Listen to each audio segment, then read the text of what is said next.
Hello friends,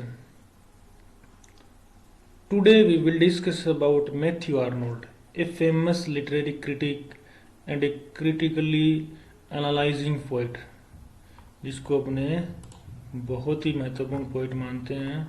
तो ये जो पिक्चर देख रहे हो यहाँ पे, ये है मैथ्यू आर्नोल्ड की। आर्नोल्ड के बारे में कहा जाता है कि वो लास्ट ग्रीक पोइट था और ये इसकी एज थी विक्टोरियन एज, लेकिन ये काफ़ी फेमस था अपने क्रिटिकल वर्क्स की वजह से। तो अगर आप चैनल पे नए हैं तो सब्सक्राइब कीजिए, क्योंकि इस चैनल पे आपको नेट स्लेट पीजी लेवल की जो यूजी और पीजी लेवल की जो इंग्लिश लिटरेचर है उसके टॉपिक्स मिलेंगे नए नए। तो वीडियो में बने रहे, वीडियो को स्किप ना करें। तो चलिए शुरू करते हैं मैथ्यू आर्नोल्ड को। मैथ्यू आर्नोल्ड 1822 में बॉर्न हुआ और 1888 में इसकी डेथ हो गई। Was an English poet and critic, cultural critic था वो। Who worked as an inspector of schools. Matthew Arnold के बारे में कहा जाता है कि ताउम्र वो इंस्पेक्टर ऑफ स्कूल ही रहा। He published his first book of poetry, उसने अपनी पहली पोइट्री की बुक पब्लिश की, उसका नाम था the strayed reveller. The strayed reveller. In 1850 Wordsworth died, 1850 में वर्ड्सवर्थ की डेथ होगी। Arnold published his memorial verses on the older poet. इस पोइट मतलब वर्ड्सवर्थ के ऊपर इसको डेडिकेट करते हुए मेमोरियल वर्सेस लिखी। किसने? आर्नोल्ड ने। और किस मैगजीन में छपी थी? वो थी फ्रेजर्स मैगजीन। ये पूछ लेते हैं नेट में बहुत बार कि फ्रेजर्स मैगजीन में किसकी बुक छपी थी, तो ये थी memorial verses on the death of Wordsworth. In 1852 Arnold published his second volume. पहली वॉल्यूम तो ये थी उसकी स्ट्रेयर ट्रेवलर और सेकंड वॉल्यूम थी उसकी Empedocles of Etna and other poems. ये उसकी सेकंड वॉल्यूम थी पोएम की, पोइट्री की। In 1853 he published the poems a new edition, एक नया एडिशन छपा उसने। Selection from the two earlier volumes हैं। ये जो दो हमने बताई है ऊपर वाले में, उन दो में से कुछ काट छांट करके उसने वॉल्यूम से बनाई तीसरी, और including Empedocles in Etna but adding new poems, और उसमें एक नई पोएम दी उसने और उसका नाम था ये सोहराब एंड रस्तम, जो एक फारसी ड्रामा है। Scholar gipsy, famous critical work.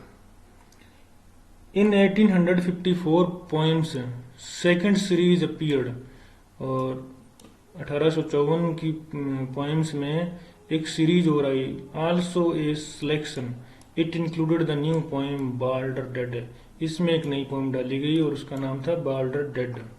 Arnold was elected professor of poetry at Oxford University in 1857। Arnold को ऑक्सफोर्ड यूनिवर्सिटी में प्रोफेसर ऑफ पोएट्री बनाया गया।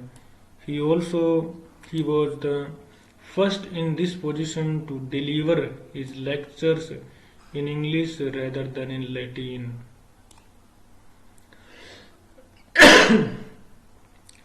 वो पहला पोइट था जिसने लेक्चर्स दिए थे, पहला प्रोफेसर था जिसने लेक्चर दिए थे लैटिन की बजाय इंग्लिश में। ही वॉज री इलेक्टेड इन 1862, उसको दोबारा से चुना गया 1862 में। On translating Homer and the initial thoughts that Arnold would transform into cultural anarchy were among the fruits of the Oxford lectures. उसने जो ऑक्सफोर्ड में लेक्चर्स दिए थे यूनिवर्सिटी में, उसके दो फ्रूट्स थे, एक था ऑन ट्रांसलेटिंग होमर और दूसरा था cultural anarchy. In 1859, he conducted the first of 3 trips to the continent, the behest of Parliament of Study European Educational Practices. उसको स्टडी करने के लिए 3 ट्रिप्स पे भेजा गया था और उसका टॉपिक था the behest of parliament to study European educational practices. He self published, ये बहुत बार पूछा गया क्वेश्चन है कि उसने खुद कौन सी प्रकाशित की थी, द पॉपुलर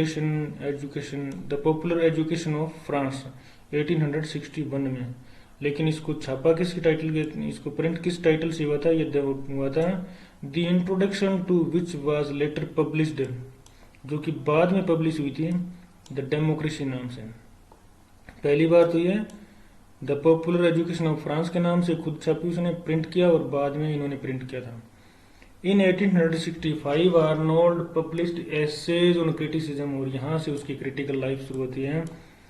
1865 में उसने पहला ऐसे लिखा essays in criticism, first series essays in criticism, second series would not appear until November 1818, shortly after his death, उसकी डेथ के थोड़े दिनों बाद में उसको प्रिंट किया गया। In 1866 he published Thyrsis and his elegy to Clough, Arthur Hugh Clough नाम का उसका दोस्त था, उसकी डेथ पे उसने एक इलेजी लिखी थी और उसका नाम था Thyrsis, who had died in 1861, जो कि 1861 में डेथ हो गई थी। Culture and anarchy Arnold major work in social criticism, culture and anarchy है वो आर्नोल्ड का एक सोशल क्रिटिसिज्म का बहुत ही फेमस वर्क है।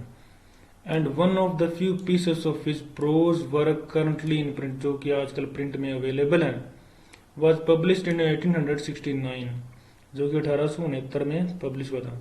लिटरेचर एंड डोगमा, ये भी एक रिलीजियस क्रिटिसिज्म की बुक है आर्नोल्ड की, appeared in 1873. In 1883 and 1884, Arnold toured the United States and Canada, delivering lectures on education, democracy, and Ralph R.W. Emerson, Ralph Waldo Emerson, R.W. Emerson है वो famous American poet है जो कि nature से belong करता है। तो आर्नोल्ड को टूर पे भेजा गया यूनाइटेड स्टेट्स एंड अमेरिका के लिए, और वहाँ पे लेक्चर देना था education, democracy and R.W. Emerson पे। He was elected a foreign honorary member of American Academy of Arts and Sciences in 1883, 1883 में उसको foreign honorary member of American Academy of Arts and Sciences का member चुना गया। In 1886 he retired from school inspection, और वो 1886 में retire हुआ and made another trip to America, और उसने अमेरिका में दूसरी ट्रिप लगाई। An edition of poems by Matthew Arnold with an introduction by A.C. Benson and illustrations by Henry ऑब्सवेट was published in 1900 by John Lane. तो ये John लेन ने print किया था, इंट्रोडक्शन था इसमें A.C. बेंसन का और इलस्ट्रेशन थी हेनरी ऑब्सवेट की। तो ये मैथ्यू आर्नोल्ड की लाइफ हिस्ट्री थी। अब जानते हैं मैथ्यू आर्नोल्ड की क्रिटिकल वर्क है स्टडी ऑफ पोइट्री। इसमें उन्होंने दिया है touch stone method. Touch stone होता है किसी चीज को टच करके उसकी क्वालिटी चेक करना। और टच करने के जो तरीके हैं वो अलग अलग हैं। Matthew Arnold is not only a critic ही नहीं था Matthew Arnold, but also a poet in the history of English literature. His introduction he introduces some methods of criticism. कुछ मेथड्स उसने दिए क्रिटिसिज्म में। The study of poetry, these are personal estimates. Study of poetry में उसने कुछ estimates दिए हैं मापने के। उसमें एक पर्सनल एस्टिमेट्स है, हिस्टोरिकल एस्टिमेट्स है, and above all Arnold's touchstone method. Arnold is much influenced by Longinus. Longinus एक फेमस लिटरेरी क्रिटिक था एंशिएंट टाइम में, उससे बहुत ज्यादा प्रभावित था। He who advocates touchstone method और द कंपेरेटिव मेथड। तो लॉन्गिनस ने भी एडवोकेटिंग की थी कंपेरेटिव मेथड की। His touchstone method has been praised by many critics though it has got some shortcomings। यद्यपि इसमें कुछ कमियां हैं लेकिन बहुत सारे क्रिटिक्स के द्वारा इसको प्रेज किया गया। For these limitations Arnold is much कंडम्ड। और इन्हीं कमियों के कारण आर्नोल्ड की आलोचना की जाती है। His choice of quotations और passages is quietly praiseworthy. उसकी जो चॉइस है कोटेशन की और पैसेज की वो बहुत ज़्यादा प्रशंसनीय है. He chooses the quotations और lines which are great in diction. Diction means शब्दावली, भाषा चयन, शब्द चयन, and style और उसका style. But only the lines from Milton. परंतु उसने मिल्टन की लाइन्स को उठाया. Critic find no important diction but only moral sentiment. Critics ने इम्पोर्टेंट डिक्शन नहीं ढूंढ देखा, उसमें केवल मोरल सेंटिमेंट्स ही देखे मिले उनको. Touchstone is a word generally use to mean a standard for comparing. Touchstone का मतलब होता है पारस पत्थर. Generally use to mean a standard for comparing and judging other things. दूसरी चीजों को जज करने के लिए इसका यूज किया जाता है.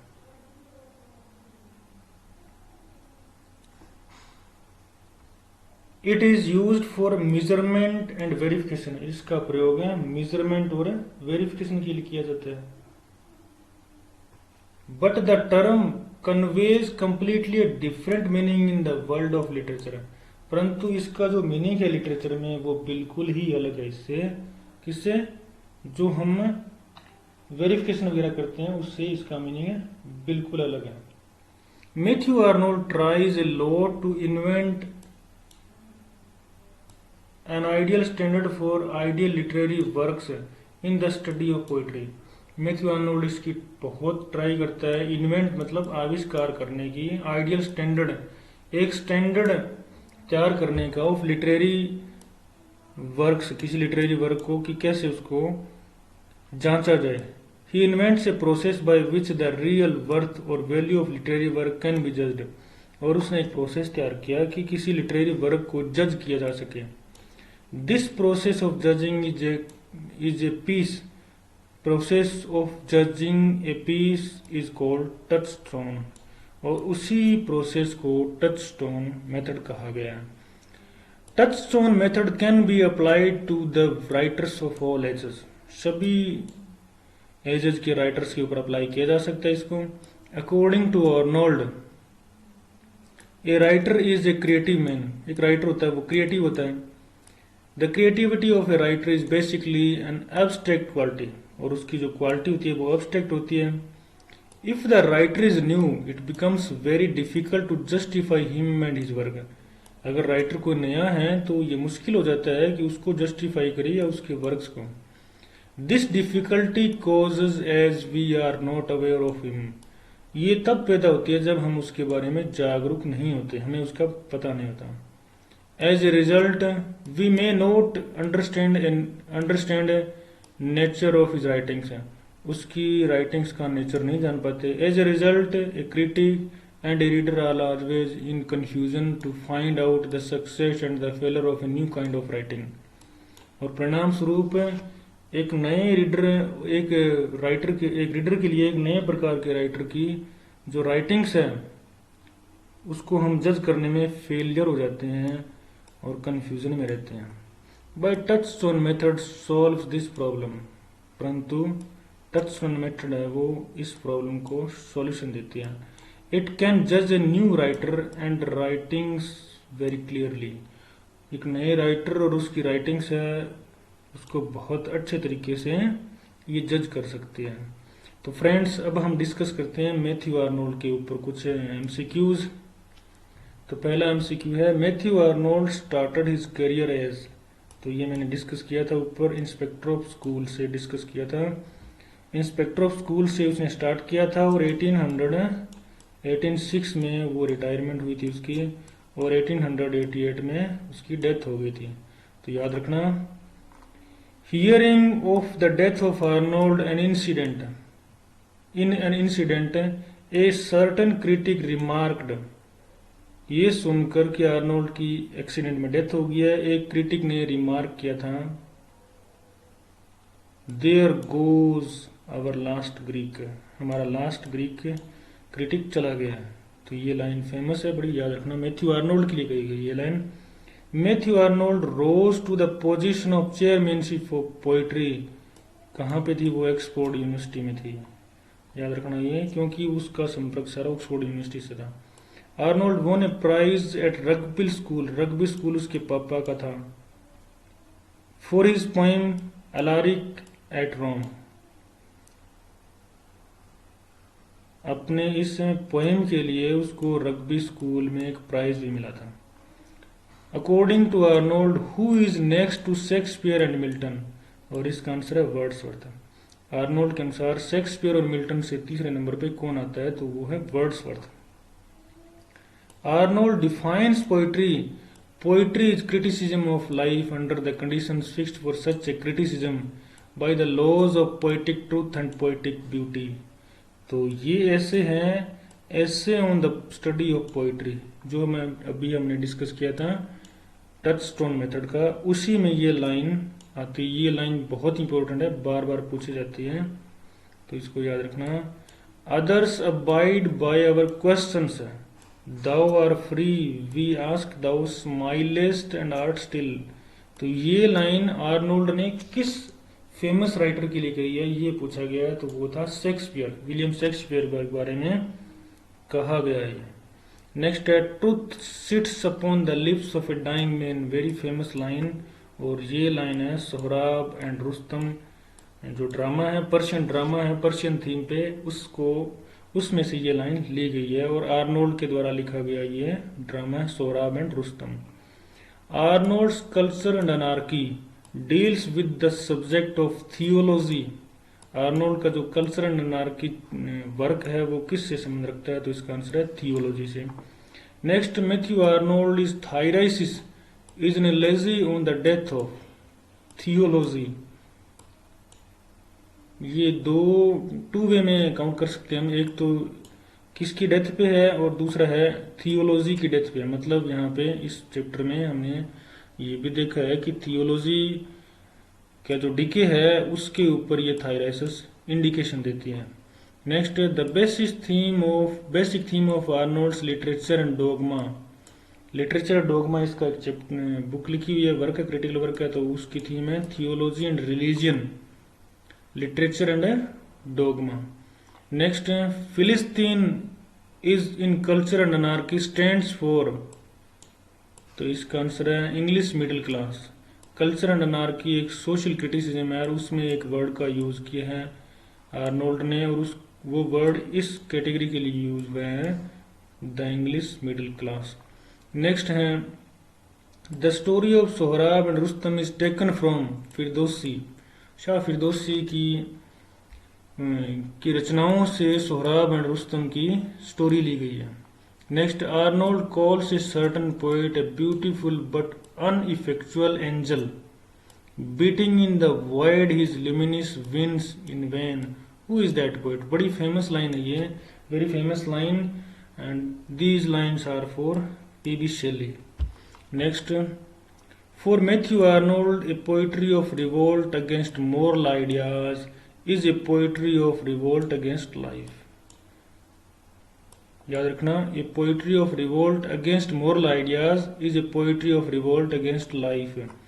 Next, in which chapter of culture and anarchy does Arnold mention Hebraism and Hellenism, Hebraism और हेलेनिज्म का जो जिक्र है वो कल्चर एंड अनार्की के कौन से चैप्टर में हुआ है, तो उसका आंसर है चैप्टर 4 में।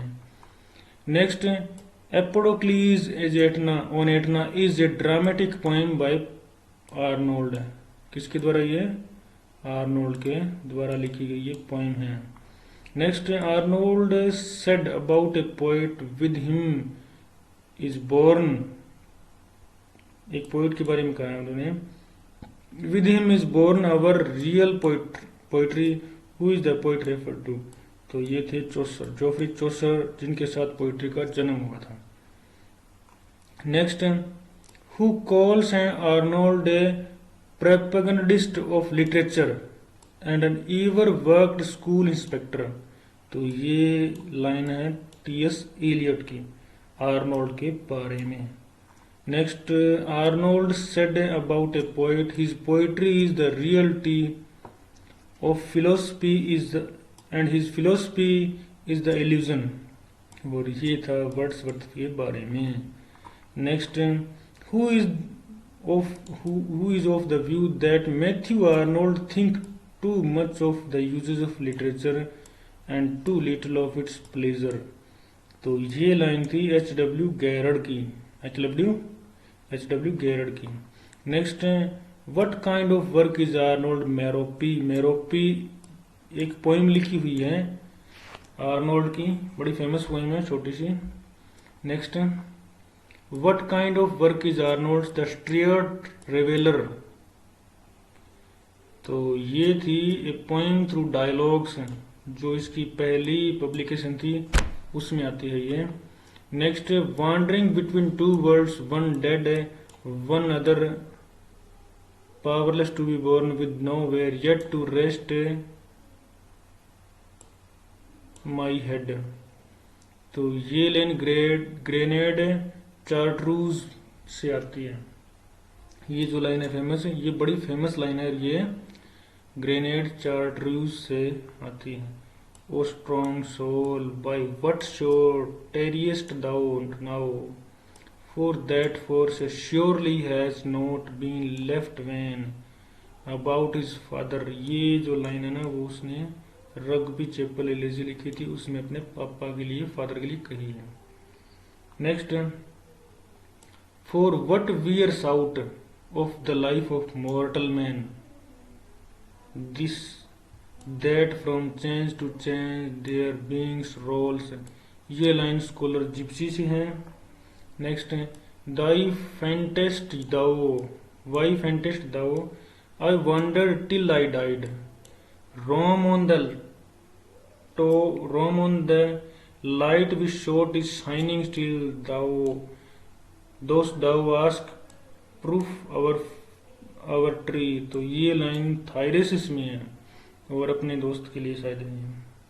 Next, and we are here as on a darkling plain swept with confused alarms of struggle and flight where ignorant armies clash by night. ये इसकी लास्ट लाइन है, लास्ट तो मैंने बताई है, उससे पहले की सेकंड और थर्ड लास्ट है. डोवर बीच एक पोइम है, उसकी है. And we are here is on a darkling plain swept with confused alarms of struggle and flight where ignorant armies clash by night. Dover beach. Which poem won Arnold the Oxford prize. तो Cromwell के ऊपर एक poem लिखी थी, उसने उसको prize दिलवाया. Who saw life steadily and saw it whole, the mellow glory of the attic stage. ये पोइम टू ए फ्रेंड में से लिया गई लाइन है. नेक्स्ट है, when was Matthew Arnold born. तो 1822, died in 1888. According to Arnold, poetry is a criticism of life. Arnold pleads for touchstone. Next, Arnold regards Dryden and Pope as the classical of English prose. Next, who wrote the essay John Keats. तो ये Arnold ने लिखा है John Keats के ऊपर essay. John Keats according to Arnold is the Shakespeare. John Keats को Shakespeare माना गया है आर्नोल्ड के द्वारा. In which year he was appointed as private secretary to Lord Lansdowne. 1847 में उसको सेक्रेटरी बनाया गया था. Rugby Chapel is a poem by Matthew Arnold in memory of his father. और ये एक इलेजी है. मैथ्यू आर्नोल्ड विक्टोरियन पोइट था. Which of the following works not written by Matthew Arnold. In Memoriam Alfred Tennyson की एक long poem है जो कि एक इलेजी है. जॉन कीट्स के ऊपर लिखा है, स्टडी ऑफ पोइट्री पे लिखा है, कल्चर एंड अनार्की लिखा है. तो ये जो है ये आर्नोल्ड की नहीं है, ये अल्फ्रेड लेड टेनिसन की है. Empedocles on Etna by Arnold Greek theme पे पोइम लिखी गई है, क्योंकि ये एक ग्रीक थीम पे पोइम है. Next, Sohrab and Rustum by Arnold is Persian theme पे, फिरदौसी की स्टोरी ली गई है इसमें ना. Next, Arnold Dover Beach depicts modern condition of world, harsh reality of a modern world. Next है Thyrsis by Arnold is an elegy on the death of Arthur हॉकक्लफ। तो ये उसका पूरा नाम है आर्थर हॉकक्लफ, यहाँ पे इतना ही दिया गया। नेक्स्ट है we mortal millions live alone figure in, मतलब ये लाइन किस में आती है? तो इसका मतलब है ये इसकी एक पोइम है टू मार्गरेट। मार्गराइट एक पोइम है, उसमें से ये लाइन ली गई है। Culture and anarchy Matthew Arnold की कंपोजिशन है। According to Arnold Chaucer is not a great classic. Literature and dogma means poetry and religion. और अब हम बात करते हैं मैथ्यू आर्नोल्ड के फेमस वर्क्स की। तो पहले पोइट्री देखते हैं। तो देखें इसमें stanzas in memory of the author of Obermann, the strayed reveller and other poems, Empedocles on Aetna and other poems, Sohrab and Rustam, Scholar Gypsy, stanzas from the Grenade, Chartreuse, Memorial verses on Wordsworth, Rugby Chapel, Thyrsis। तो ये थी इसकी poetic work और ये इसका prose section है। Essay and criticism, culture and anarchy, friendship's garland, literature and dogma and God and the Bible. तो ये सारे इसके प्रोज वर्क हैं। तो फ्रेंड्स ये बात तो क्लियर हो गई होगी आपको कि मैथ्यू आर्नोल्ड बहुत इंपॉर्टेंट पोइट है जो कि विक्टोरियन एज से बिलोंग करता था। तो वीडियो पसंद आए तो कमेंट्स जरूर करना, वीडियो को लाइक करना, शेयर करना और चैनल को सब्सक्राइब करना। Thanks for watching.